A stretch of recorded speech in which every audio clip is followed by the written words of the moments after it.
E tem a questão de como a transista ou trançadeira, as inúmeras terminologias que tem para essa ocupação, né, de quem faz as tranças, ela utiliza muitos conceitos matemáticos para fazer uma trança. Né? Então, eu trabalho muito com autoria, trabalho com autores negros e indígenas para que os estudantes conheçam, e nem sempre a receptividade acontece. Hoje a gente consegue ver até um glamour em relação às tranças, mas foi muita luta política de promoção e de valorização desses penteados.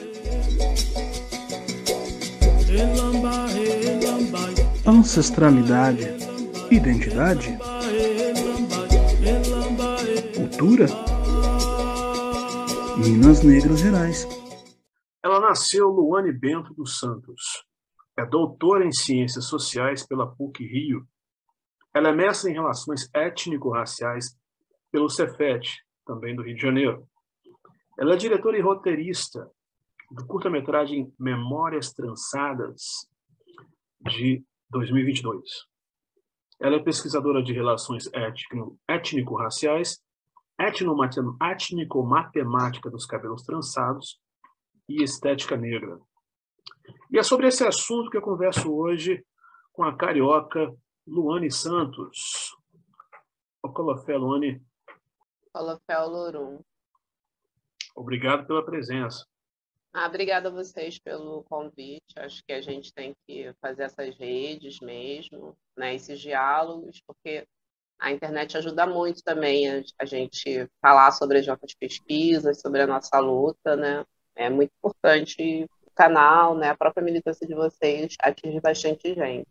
Principalmente Minas Gerais, que é um estado tão negro, né?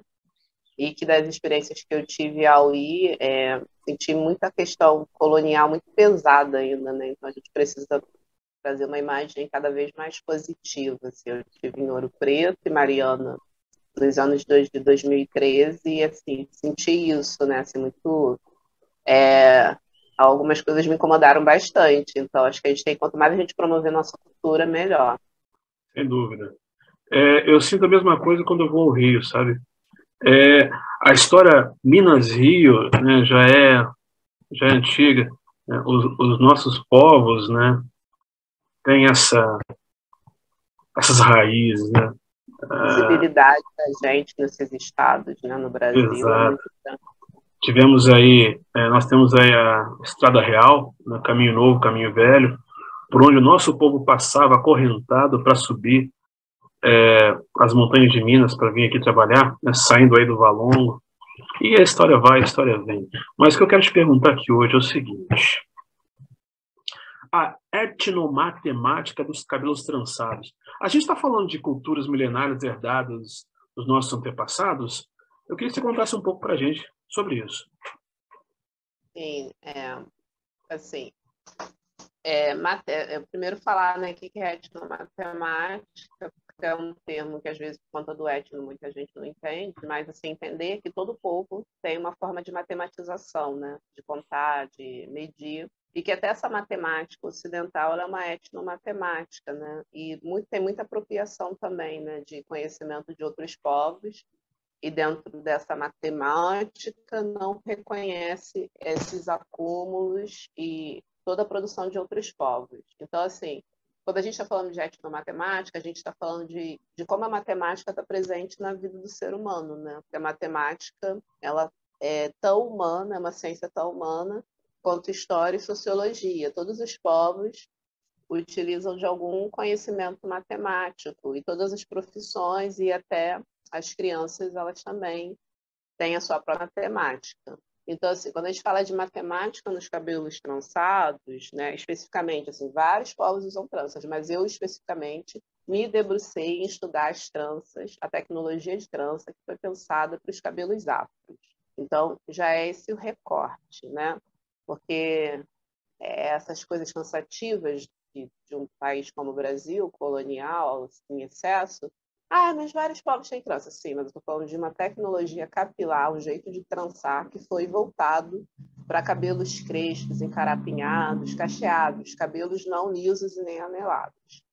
E aí, quando a gente pensa esse cabelo trançado, tem a questão do formato, o próprio formato dele molar, E tem a questão de como a transista ou trançadeira, as inúmeras terminologias que tem para essa ocupação, né, de quem faz as tranças, ela utiliza muitos conceitos matemáticos para fazer uma trança, né? Então, você descobre progressão aritmética, feixe de paralelas, congruência, muita coisa da geometria e algumas coisas da álgebra, como adição, subtração, multiplicação, tudo isso está ali no fazer da transista.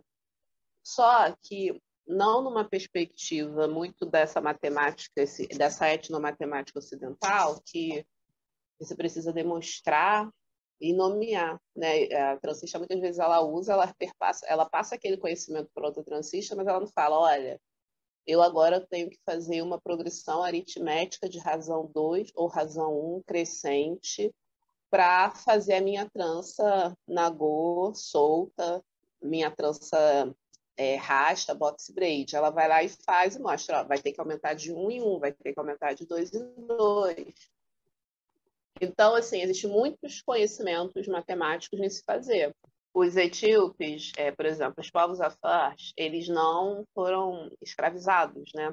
Não vieram no navio negreiro. Então, eu sempre gosto de falar que a gente tem uma memória ancestral de penteados, principalmente das imigrações que aconteciam dentro do continente, que antes da escravização, né, negra, né, dentro dessa invasão portuguesa, espanhola. Então, a gente tem muitos penteados que a gente usa aqui que vêm nessa memória ancestral, mas que não necessariamente são de povos que foram escravizados.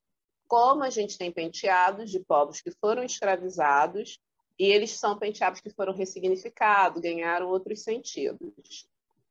Para esses inúmeros penteados, né, jeito de fazer que às vezes vai mudar o que vai colocar, o elemento, né, porque não vou usar mais manteiga de karité, vou usar óleo de coco, vou usando outras coisas. Existe sempre um cálculo matemático, né? Então, a maioria desses penteados trançados, artesanais, né, que você não busca mudar a textura do fio, e sim você produz vários padrões geométricos, eles têm um conhecimento matemático embutido. Só que o que acontece no Brasil, esse estudo que eu fiz, que é um estudo de mestrado, e eu faço a partir do lugar de trançadeira, porque eu trançava cabelos e percebi essa relação com a matemática e fui atrás, né, de teorias que pudesse me dizer, né, o que eu estava vendo, e eu descobri esse programa etnomatemática. Então, eu fiz um trabalho com etno e antropologia social, porque eu sou socióloga de formação. E, assim, tem a minha dissertação de 2013, e na minha dissertação eu me inspirei no trabalho de uma professora negra, matemática, doutora em educação matemática, que é a Glória F. Gilmer, que ela tem um texto sobre padrões geométricos nos cabelos afro-americanos, que é um texto de 98. E no trabalho de Ron Igles, que é um cara da ciência da computação, que vê a geometria fractal das tranças. Então, eu descobri esses dois teóricos, e também um outro que trabalhou muito com matemática em Moçambique, que é o Paulo Guerres. Quando eu descubro esses teóricos, eu escrevo um projeto de mestrado e tento esse mestrado, e faço a primeira dissertação que vai para o salão só tensionada à matemática das tranças, que eu estava preocupada em mostrar esse conhecimento. Então, assim, é muito antigo, qualquer povo usa, porque quando a gente pensa trança, pensa coquinho, pensa dread, né? Sim. São Eu ia até te, penteados que esse nome está eu ia- lá na história da arte. perfeito. Eu ia até te fazer uma outra pergunta com relação a isso. Porque você é mestra e pesquisadora em assuntos étnico-raciais, né? E aí eu ia te perguntar o seguinte: até que ponto as tranças afro podem ser, podem nos dizer sobre as várias identidades de todo um povo pré e pós-diaspórico? Olha, é sempre bom falar que a gente aqui ressignificou, né? Que aqui a gente foi impedido de representar, de fazer rituais como a gente fazia no continente, por exemplo, existe 3 populações até hoje, né, no sudoeste de Angola, e para você ser uma cabeleireira naquela sociedade, na comunidade, eu não uso o termo tribo, não trabalho com esse termo, porque ele é colonial e ele trata de uma história de inferiorização.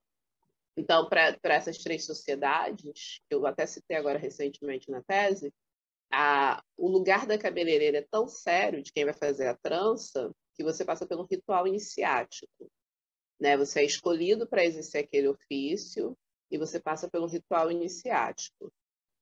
A gente, na diáspora, devido ao evento da escravização, eu sinto, quando eu tranço, uma seriedade, uma responsabilidade, né? As trancistas trazem muito isso e eu também trazia quando eu trançava.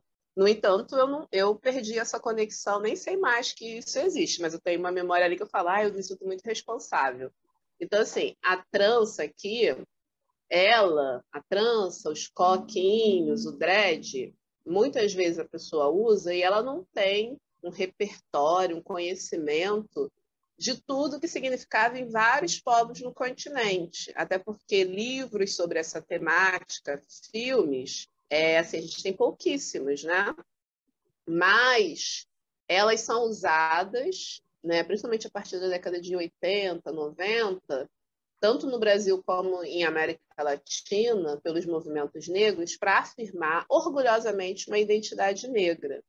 Porque durante muito tempo foram penteados, rechaçados e colocados como penteado de negro, como qualquer coisa. Hoje a gente consegue ver até um glamour em relação às tranças, mas foi muita luta política de promoção e de valorização desses penteados. Então, no contexto dessa dispersão forçada, que é a diáspora africana, a trança, os penteados artesanais, né, que são esses que não mudam a textura do seu cabelo, que são os coques, os dreads, eles vêm para afirmar uma identidade negra, um orgulho negro, né? Mas não necessariamente por uma questão mesmo de desinteresse de aplicação da lei de história e cultura africana, da gente não ter acesso a muitos livros em língua francesa e língua inglesa que fala da cultura dos cabelos. Eu posso estar usando coquinho e não saber que em Angola ele é o penteado da mulher angolana, que ele estava em estatuetas de povos que têm mais de 3, 4 mil anos. Eu posso usar o dread, pensar talvez no movimento Rastafari, ou usar o dread para afirmar minha identidade negra, mas não saber que num determinado período no Egito Antigo, o dread era o penteado que simbolizava o cabelo dos faraós.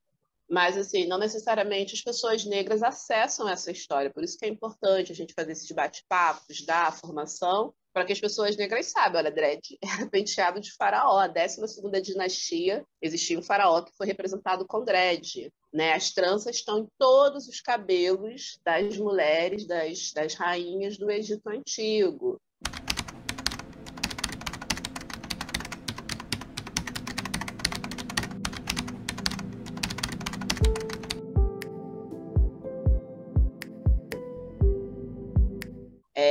Peruca é uma técnica super antiga, mas assim, não necessariamente eu sei, mas o movimento negro fez um trabalho, né, educativo, formativo, de valorização dessa estética que era recusada, que era rechaçada. Então, marca uma identidade negra afirmativa, positiva. E também do conflito, porque a gente continua indo para hospital, escola, mercado de trabalho, e muitas vezes essa estética repelida, proibida.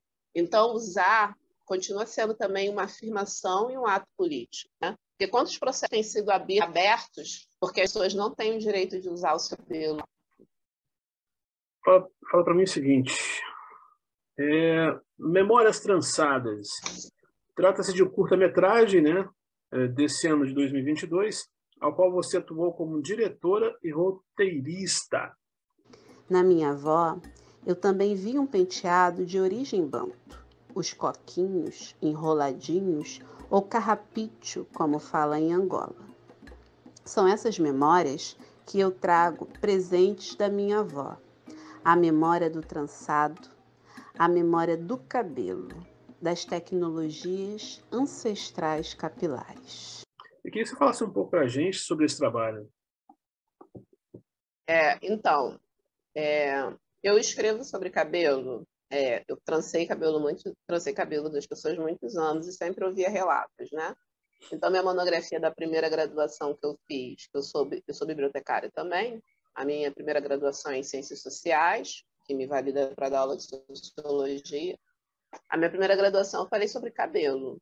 mestrado eu falei da matemática das tranças, e agora no doutorado eu fui pensar essa identidade de ser transista, quem são as transistas, quanto ganham, né?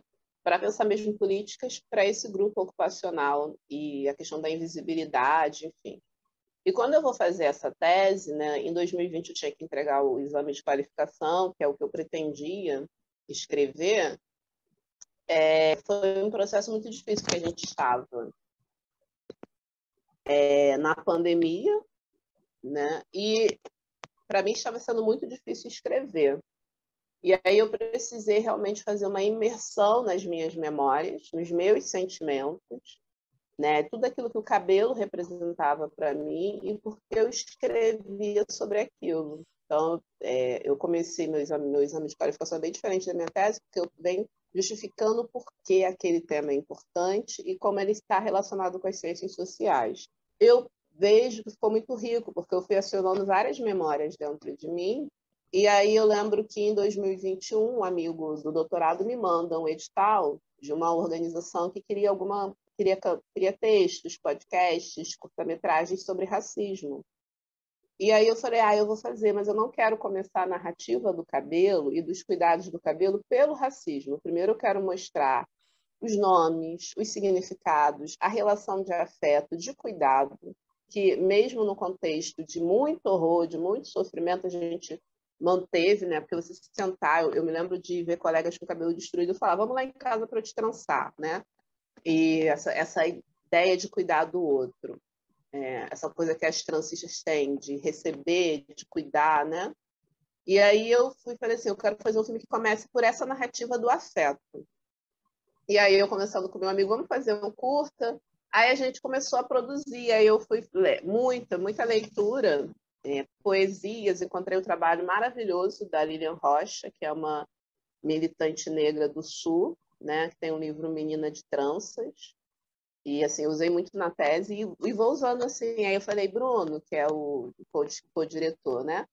Vamos fazer um filme, um curta, mas é um curta que primeiro a gente fale dessas memórias, dessas relações de afeto, dos significados, seja um filme que o professor possa usar em sala de aula, não deixe de tocar no racismo, em apropriação cultural, mas que fale disso. E aí a gente foi montando. Então é um curta que ele traz uma memória de afeto e de cuidado, de poesia, e que ele também busca informar as pessoas sobre nomes de penteados tradicionais africanos, o sucú, o oiaque, que quase ninguém conhece, né? A gente está tendo agora acesso pela internet.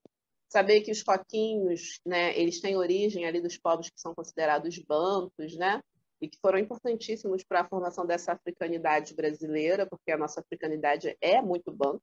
Então, a gente foi fazendo um filme assim. Então, Memórias ele surge dessa necessidade de dialogar com essas memórias ancestrais e familiares que eu tinha, mas também de informar positivamente, não deixar de falar do racismo, mas mostrar a minha história não começa no racismo, né? Porque muitos filmes sobre cabelo começam já falando de todo o trauma que o racismo traz. Eu falei, eu não quero começar assim, eu quero começar de uma forma bonita e que leve uma mensagem, não deixe de falar de racismo, mas que traga essas memórias. Aí a gente tinha um outro nome, que Tramas Tranças, que é um poema meu, aí a gente foi e botou Memórias Trançadas. Assim, as pessoas estão usando em sala de aula, então eu fico muito feliz, sabe? E aciona quando as mulheres negras, principalmente, veem o filme, têm muitas memórias. Então, essa foi a ideia, muitas cenas. Eu gravei no salão de uma Ibome, de Omolu, que é a Ibome Larimi Oliveira, da Casa de Mambiata. Outras cenas a gente tinha gravado para um evento em Etno, e algumas cenas a gente recuperou mesmo em domínio público que tem na internet. Então, é um filme que a gente foi fazendo pelo Zap, né, dialogando, e a gente não gastou, entre aspas, mas poderia ter investimento. E nossa verdade, nosso sonho fazer um filme sobre beleza negra, né? Sobre contar um pouco desses valores, né? E aí tem que sentar, ter tempo para escrever. Mas é um filme que eu gostei muito de fazer, né? E eu fiz 2 anos de formação de áudio e TV numa escola técnica, e acabei largando, mas a gente foi tendo as ideias e foi construindo junto, né? Você sabe que o Brasil, né, passa por instabilidades políticas incomensuráveis, né? Racismo estrutural e institucional, violência crescente, principalmente contra o povo preto. E aí, em meio a esse cenário, quais seriam as perspectivas para o nosso povo, do ponto de vista estético negro? Seriam a etnomatemática dos cabelos trançados e a estética negra uma forma de afirmação e imposição dos direitos do nosso povo? O que você acha sobre isso? Olha, etnomatemática das tranças, dos cabelos trançados, é um projeto que surge na intenção de aplicar a legislação de História e Cultura Africana no currículo de matemática, mesmo sendo eu uma pessoa formada com toda a minha formação em área de ciências humanas. Então, afirma assim, né? Porque o cabelo crespo, o cabelo da população negra, quando não é liso, é um cabelo desprezado, inferiorizado, é o que a gente chama na antropologia de sinal diacrítico, é o lugar que é apontado para discriminar também, cor e cabelo, né? Cor da pele e cabelo, e outros traços, mas o cabelo sempre é usado para deixar a pessoa ali numa situação de humilhação racial.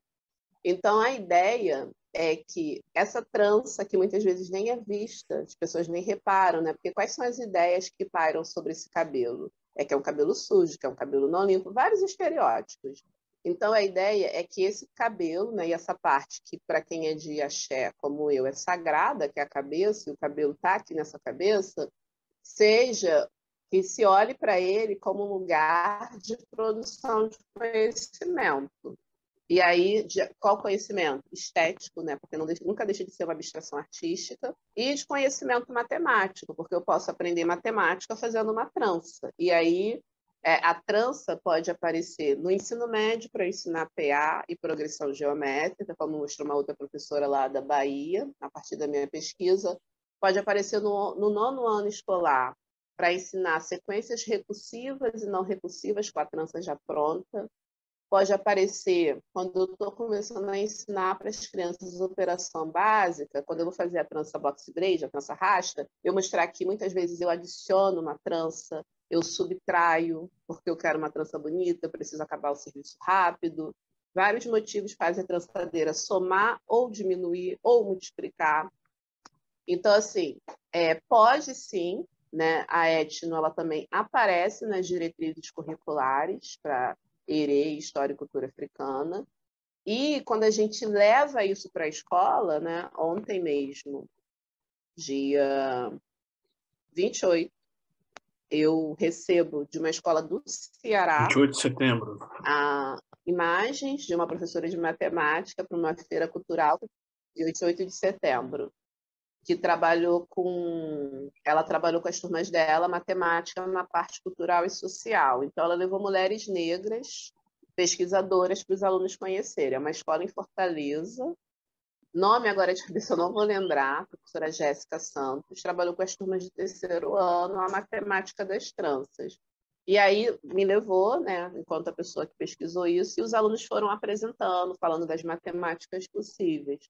Então, traz a questão da identificação, da autoafirmação e desse conhecimento matemático que todos os povos, de algum modo, somam, né, de algum modo, subtraem. E o aluno, a aluna, né, estudante negro, negra, e estudante branco, no caso, ver como a cultura negra, como a cultura africana, ela é muito rica. Então, a gente trabalha com a afirmação e com uma desconstrução do olhar para esse corpo negro, porque aí eu consigo ver esse corpo negro como lugar de produção de saber. E aí é uma coisa que eu tenho batido muito, discutido muito aqui em muitas escolas no Rio, na minha, na escola da minha filha, é que a gente tem que falar do evento da escravização, sim, mas a gente tem que levar esse corpo negro para a escola enquanto protagonista de conhecimento, né? Enquanto tendo uma existência múltipla, né? Então, enquanto fazedor de cultura, de ciência, de conhecimento, de saber e fazeres. Então, assim, a etno, ela traz isso e ela é muito ligada à prática educativa, né? E pensar que é o seguinte, às vezes as pessoas falam muito assim, não estou criticando. Eu uso material dourado, os meus alunos aprendem matemática. Bom, a gente tem muitos recursos, né? E quando a gente pensa esse corpo negro que historicamente é rejeitado e coloca esse corpo negro no centro, para positivar e aprender matemática a partir dele, do cabelo dele, isso é você pegar esse currículo escolar hegemônico, tradicional, conservador, colonial, e virar ele de cabeça para baixo e falar, não, a gente está fazendo outro currículo, outra prática pedagógica, né? Recentemente eu vi a Universidade de Ribeirão Preto, que é uma universidade privada para medicina, e um vestibular para as outras áreas. E lá tinha duas questões, né, retiradas da minha dissertação, de matemática das tranças. Então, você imagina o futuro médico olhando para aquela prova de matemática e falando, caraca, eu vou ter que pensar matemática a partir do cabelo crespo, da trança, que muitas vezes, desde pequeno, eu recusei, eu fiz piada. Então, isso pode parecer muito pouco, né, no sentido que a gente tem aí intelectuais que estão em tudo, mas eu não sou uma intelectual patrocinada, eu não pertenço a nenhum grupo de pesquisa, sou sim militante do movimento negro, e eu sou da Associação Brasileira de Pesquisadores Negros, da parte de ciência e tecnologia, mas assim, eu falo que eu sou uma mulher negra. Então, entrar com essa pesquisa e fazer esse debate nesses espaços tão marcados historicamente é muito importante e afirma, né? Aí, quando eu faço uma palestra, a pessoa fala assim, eu penso matemática no origami, mas eu nunca pensei matemática nas tranças. E aí você imagina, né, o resultado que é você ir levando isso para as escolas, para vários espaços. A pessoa está fazendo matemática na educação matemática, na faculdade de educação. Então, assim, é um avanço, né? A gente tem muito mais para fazer em termos de lei de história e cultura africana, mas eu tenho muito orgulho de falar que a etnomatemática das tranças, ela é muito rica para ensinar matemática, e quanto mais a gente olha para os penteados e para a feitura dos penteados, mais matemática a gente vê, né? Porque tem coisas que eu fui descobrindo depois da minha defesa de mestrado. Em 2018 eu vi a questão da progressão aritmética, 2020 eu vi adição e subtração. Então, cada vez que eu, por exemplo, vou ensinar minha filha matemática, se eu lembro da feitura de uma trança, caraca, isso tem lá na trança. Então, a trança é muito matemática, ela exige muito conhecimento matemático e que, assim, a gente pode ir descortinando. Sem sombra de dúvida. Voltando um pouco atrás, falando sobre as tranças em épocas coloniais, seriam elas um fator determinante para se classificar os povos que vieram em diáspora, por exemplo, povos Banto, povos Nagô, povos da Mina? Como eu te falei, a gente tem muito livro em língua estrangeira, mas a Beatriz Nascimento, que é uma intelectual do movimento negro, né? Importantíssima, uma historiadora, ela tem um texto que ela vai pensar quilombo. E aí eu falo, a gente sempre tem muito que aprender com Beatriz. Beatriz, quando fala de Ganga Zumba, né, e ela explica que Ganga é uma denominação, né, dos povos ali de Angola, para também falar de quem é liderança, ela fala que mesmo no contexto da escravização, né, o Ganga Zumba que a gente sempre referencia aqui na história, ele usava um tipo de penteado trançado com conchas na ponta que lembrava muito penteado, de acordo com as cartas dos colonizadores, né? Que lembrava muito o penteado dos guerreiros e Bangala calando, né? Que também ajudaram a rainha Nzinga, enfim, eram guerreiros terríveis, né? E tem toda uma história de muita potência bélica no sentido deles. E ela fala que uma das hipóteses é que Ganga Zumba teria uma ligação com esses guerreiros, talvez viesse desse grupo civilizatório por conta do penteado. Então, isso é interessante porque você vê que mesmo no contexto de escravização, de luta quilombola, para denominar um lugar de pertencimento, de hierarquia, de comando, se usava um penteado que remetia a penteados que eram usados nas terras africanas. Esse é um ponto, né? E eu acho isso que é uma coisa muito pouco explorada na obra de Beatriz, né? Eu tentei explorar um pouco na tese, e a gente tem estudos até de autores muito problemáticos, né? No sentido do que vão defender, mas que vai falar que os turbantes, alguns tipos de trançados dos africanos, das mulheres africanas também faziam com que elas fossem reconhecidas, né?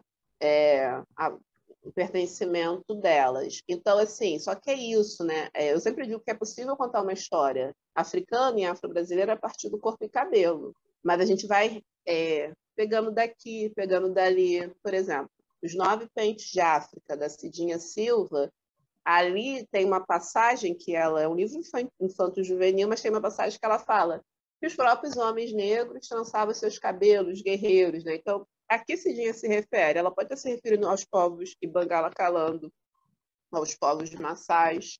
Então, assim, o cabelo, o trançado, sim, ele podia indicar em determinados contextos, né? É preciso também um olhar que busque isso nesses tratados, nessas cartas, nessas descrições coloniais. E a gente tem essas historiadoras que estão fazendo esse resgate. Então, é possível, apesar que muita coisa é apagada, e às vezes depende do interesse do pesquisador, né? De como é que ele está resgatando essa memória, né? Eu, como pesquisa estética, corpo e cabelo, quando eu leio sobre quilombo para fazer um trabalho de doutorado, que eu vejo essa informação, eu já grifo e já coloco lá, né? Às vezes essa informação passa batida para outros autores. Para mim não passou, porque para mim foi importantíssimo ler Beatriz e ver que ela falava do cabelo de Ganga Zumba. Como eu leio autores que costuraram todo um contexto teórico para oprimir a população negra, mas quando ele fala de cabelo, eu falo, o que ele está falando aqui sobre cabelo? Né? Então, é possível sim, e a gente tem alguns escritos que indicam o pertencimento, né? E assim, eu até conversei com um pesquisador angolano que ele falou, não entendo porque no Brasil vocês falam trança nagô. Se muitas tranças que vocês usam são muito mais usadas pelos povos bantus. Aí eu falei, é verdade, mas eu falei, em tempos de trança, que estão querendo tirar o nome da trança nagô de nagô, a gente vai tentar segurar nagô, porque até isso querem mudar, e aí, num dia de um nível de amadurecimento maior, a gente pensa, não, isso aqui está mais para a trança de tal povo banto, porque agora nem mais o nome nagô que querem deixar na nossa trança, né? Sério, face mister e um aquilombamento e fortalecimento do nosso povo. Mais uma pergunta. Como é que você leva isso para dentro de uma sala de aula? Como é que são essas questões? Olha, eu levo muito enfrentamento ao racismo estrutural, institucional. Porque, geralmente, assim, eu trabalhei 6 anos numa escola e fazia um trabalho conjunto com um colega. Aí me mudei de município e atualmente eu moro no Rio. Então, assim, eu faço sozinha, né? A minha escola não tem projeto étnico-racial, né? Tem projeto de tudo.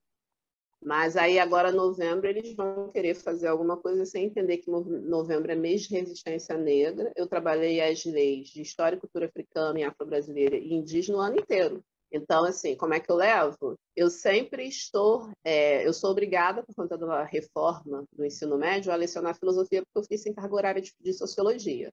Mas tanto em sociologia como em filosofia, eu olho o conteúdo e penso, o que eu posso trazer aqui das leis? Né? Porque se eu for seguir aquele currículo mínimo do jeito que ele está, eu não vou falar de nada sobre a questão negra, africana e nem indígena. Então, eu trabalho muito com autoria, trabalho com autores negros e indígenas para que os estudantes conheçam, e nem sempre a receptividade acontece, às vezes existe o conflito, porque eu estou trabalhando com alunos do 3º ano, que já passaram todo o processo de educação de negação da nossa existência enquanto protagonista, né? Que nunca teve um trabalho positivo. Trabalho temas, eu consegui fazer da estética em filosofia e falar de intolerância religiosa, né? Para que o aluno visse que aqui no Rio de Janeiro, 98% dos casos de intolerância é com as religiões de matrizes africanas. E aí, pessoal, mas é estética. Eu falei, sim, é estética. E a arte, a manifestação artística, ela nunca é deslocada da política. E ela sempre te leva a ter algum tipo de reflexão, né? O artista, ele tem isso. Então, vocês vão estudar intolerância religiosa. E aí eles viram, aí eu lembro que eu trabalhei isso e trabalhei escola de samba, né? Como é que as escolas de samba, a partir da expressão artística, E aí, muito apoiada no Muniz Sodré e no Ney Lopes. Elas conseguem tratar de temas na sociedade. Todo ano, se a gente reparar, as escolas de samba trazem a questão do assassinato da Marielle. Então, assim, em cultura a gente vai trabalhar para desconstruir essas perspectivas etnocêntricas, ou seja, preconceituosas, de que a minha cultura é superior e a cultura do outro não é. Então, eu vou e trabalho vamos estudar os países africanos, né? Quem é presidente, coisas básicas, idioma, território geográfico, moeda, quantas línguas. E aí eu falo, olha, entenda, um africano fala no mínimo 4 línguas, né? E isso é por quê? Por conta do tronco linguístico, então é uma facilidade. Fala a língua do pai, da mãe, a língua do colonizador, não é dialeto, é língua. Então, coloco esses trabalhos para os estudantes. E é isso, nunca é fácil, nunca é compreendido, mas você está trabalhando currículo mínimo, né? Eu sempre sou questionada enquanto docente sobre a minha formação, e geralmente nas escolas que eu estou, eu sempre sou uma das professoras que tem maior formação, né? Assim, então, assim, eu fico, sabe, que saco. E aí eu tenho que explicar algo que é óbvio. Isso aqui está na BNCC, isso aqui é lei federal, isso aqui está dialogando com isso.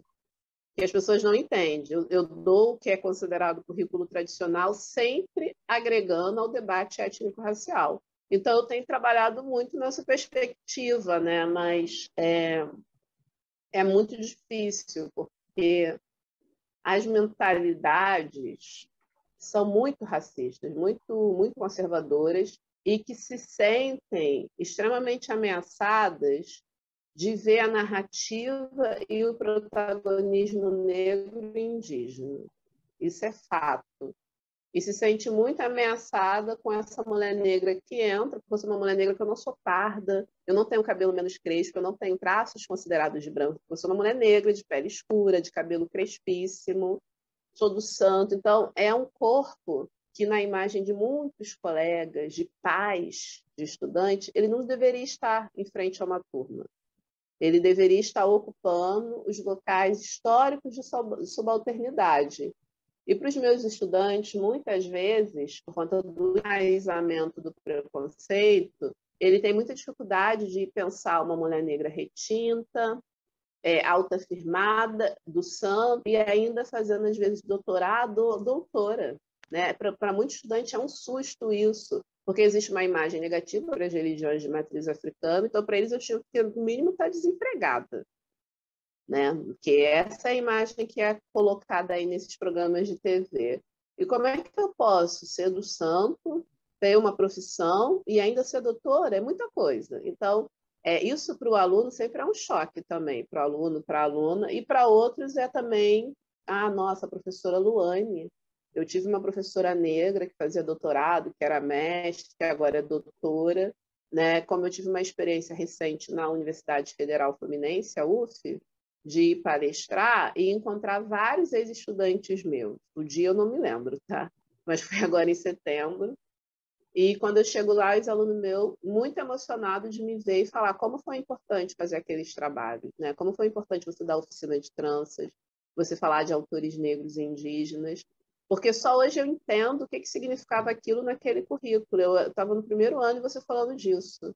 E hoje a gente vê que ainda tem muita dificuldade de fazer. E hoje você está aqui na universidade palestrando, né? Então, tem muito estudante que ele se vê nesse corpo e se identifica positivamente, vê nesses temas que são tratados, e tem outros estudantes que têm a questão que não fala do auto-ódio, do processo colonial, que tem uma recusa, né? E colegas, professores que perseguem mesmo politicamente, falam, que querem te perseguir, querem falar que eu tenho, se abrir meu currículo Lattes, eu tenho mais de 10 cursos de extensão, porque eu sempre faço, porque eu sempre quero aprender. Eu acho que eu sempre tenho que aprender. E, você tem que se atualizar. Eu fui pessoa, me atualizar em quê? Se eu sempre estou estudando. Quem é que tem que se atualizar? Quem continua falando escravo? Quem continua falando índio? Porque, assim, eu sempre estou estudando. Assim, se você falar, você trabalha portaria cigana que caiu, pô, eu sei que caiu. Eu posso não estar ali, mas se meu aluno falar, professor, eu quero falar dos povos ciganos, vai conseguir falar. Sabe? Eu sempre estou estudando. Eu não sou uma professora que parei de estudar. Uhum. Então, sempre estou estudando. Perfeito. A Lei 10.639 tem que sair da gaveta agora. Você vê alguma perspectiva para o futuro, uma vez que, por exemplo, para essas eleições a gente tem N candidatos negros a deputados estaduais e federais, por exemplo. Existe uma perspectiva para a implementação dessa lei e até mesmo para o treinamento, qualificação de professores para esse assunto? Existe, assim, eu aqui no Rio de Janeiro coordeno um projeto junto da universidade que eu fiz o doutorado, de formação para os servidores, né, de tratamento do racismo, da LGBTfobia, na Prefeitura do Rio. E a própria Prefeitura tem uma gerência de relações raciais, né? Então, material, eu dei consultoria. Então, assim, tem uma atuação de profissionais negros e políticos, né, negros muito forte em alguns espaços.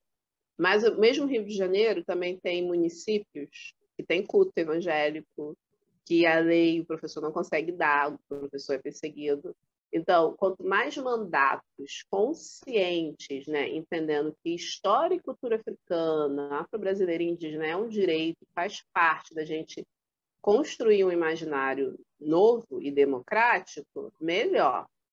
Então, a eleição, né, a gente tem que eleger candidatos negros comprometidos também com essa agenda, porque a gente, infelizmente, tem alguns candidatos que são comprometidos com agendas conservadoras, de exaltação de Princesa Isabel, que todo mundo já, o historiador já mostrou que não fazia nada, era uma dona de casa, os historiadores já mostraram isso, mas a gente precisa eleger esses tipos de políticos, né? Eu acredito que eu tenho visto muitos, né, até meus estudantes fizeram essa pesquisa, né, eu peço para pesquisar quando vai ver participação política, quantas candidatas negras, mulheres, quantas pessoas negras chegam nesses postos. E aí é assombroso porque são muito poucos. Então, a tendência é que aumente, que a gente comece a ter consciência, né, de buscar um voto que represente as nossas demandas, né? Seja de mulheres negras, homens negros, população indígena, que é muito importante. Mas que a gente não vote em candidatos que não estão nessa demanda, né? Que a gente sabe que tem, eu não vou falar o nome aqui para dar audiência para eles. Mas, assim, a lei, ela está na gaveta em algumas escolas, mas sempre é bom lembrar que existe muito professor ativista, muito professor antirracista. Então, ela pode estar na gaveta dos, sei lá, dos 100 colegas da minha escola, mas eu sei que 20 lá, de algum jeito, estão fazendo alguma coisa. Na Paraíba, agora, dia 11, eu vou online, né? Eu não vou à Paraíba, mas vou online da formação de uma sociologia antirracista para a primeira escola quilombola da Paraíba, né? Que eles estão estruturando tudo. Então, assim, tem uma militância negra que ela faz a lei valer, né? É óbvio que a gente não tem ainda aí, até quando a Nilma Nino Gomes era nossa ministra, ela tentou fazer um levantamento, né, de como é que a lei estava sendo aplicada. A gente precisa cada vez mais e precisa que o professor se sinta seguro e menos perseguido, né? Porque existem essas perseguições.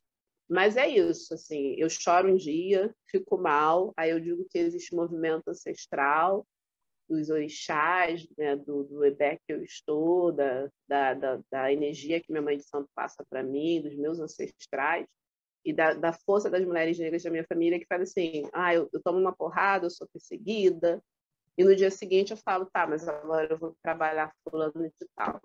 Então a gente tem muito isso. Eu acho que somos muito dandaras, somos muito zumbis, né? Então, a lei, como diz Petronila Gonçalves, que escreve as diretrizes, ela é uma forma para que o professor esteja resguardado de poder falar da sua história. Então, não é fácil, mas eu acho que, assim, nesses 20 anos, a gente conseguiu alguns ganhos, né? Livros infantos juvenis, com a temática. tem que avançar muito, mas a gente tem muitas pesquisas e muitas práticas educativas, poderia ter mais, mas a gente está lidando muito com muitos profissionais excessivamente racistas, né, e que não acham que são racistas. E, professora, a gente está chegando ao fim da nossa entrevista. Minas Negras Gerais lhe agradece imensamente a presença. Tá? Voltaremos outras vezes a debater outros tópicos, né? esse mesmo assunto também. Eu gostaria que você deixasse para a gente aqui uma mensagem a todos os pretos e pretas Brasil afora. Diga lá. Olha, a mensagem que eu deixo é que uma coisa que eu aprendi até com o mais velho nós somos os sonhos dos nossos ancestrais, mas os nossos ancestrais, naquele contexto todo que passou aqui, né, pensando numa história negra já localizada aqui no território da América, e muitas vezes nem imaginavam que a gente estaria aqui hoje debatendo que tem que contar a nossa história, né? Então, assim, é muito difícil, é muito doloroso. Só a gente sabe, né, o que é acordar e amanhecer nesse país. Mas é isso, a gente precisa chorar, precisa se resguardar e voltar para a luta, né? Porque se hoje eu estou aqui, sou da primeira turma de cotas, da primeira turma de mestrado para relações raciais, faço essa pesquisa, né? Todo esse movimento é porque teve muita luta, e essa luta não começou na década de 70 com o MNU, essa luta começou com o primeiro e a primeira africana que chega aqui, escravizado. Né? Essa luta começou quando a minha mãe, empregada doméstica, falou: meus filhos vão fazer faculdade. Então, a gente precisa entender que a gente é fruto de muita luta e que se manter vivo, se cuidar da saúde mental, cuidar da saúde física, né? Da saúde espiritual, é muito importante, né? Porque pode ter inúmeros projetos de querer acabar com a nossa existência, mas quanto mais fazem, mais a gente se multiplica. E a gente é 54% da população desse país. É o segundo país do mundo com maior população negra, fora da África. O primeiro é a Nigéria. Então, assim, desejo muita força, que as pessoas possam se cuidar, né? E que beber mesmo de fontes, né, de informação seguras, né? Tem muita gente preta muito aí na luta, produzindo muita coisa boa, vídeo, texto, né? E saber que a luta antirracista é muito séria. Ela não é autopromoção. Ela é uma luta séria e que a gente tem que levar a sério, porque a gente está contando o que a minha avó não pôde contar, que minha mãe não pôde contar, que meu pai não pôde contar. Então, a gente tem que levar isso com muita seriedade, né? Principalmente sendo uma pessoa negra, sendo tratado como negro nessa sociedade, a gente tem que levar com muita seriedade. Cada lugar que a gente vai, por mais que a gente não queira individualizar, a gente sempre representa o nosso povo. Então, sejamos muito éticos com a nossa história e com as nossas lutas, né? Então, é isso que eu deixo. E desejo muita força mesmo, porque é um país muito difícil, mas a gente tem que continuar lutando. E eu só sou o que eu sou, porque eu conheço o movimento negro, porque a minha família sempre esteve relacionada também às religiões de matriz africanas, para eu estar viva hoje. E o movimento negro me educou muito, muito, muito. Eu só pesquiso o que eu pesquiso porque tem movimento negro.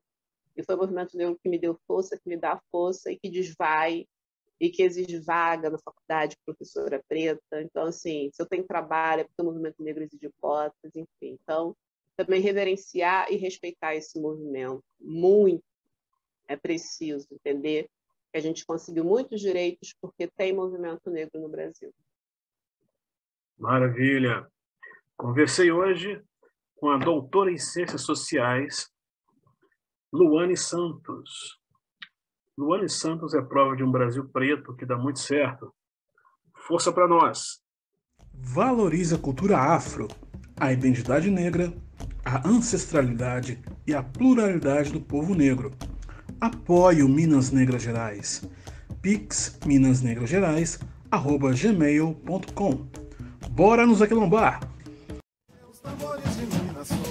Inscreva-se no canal, dê o seu like e compartilhe com seus amigos.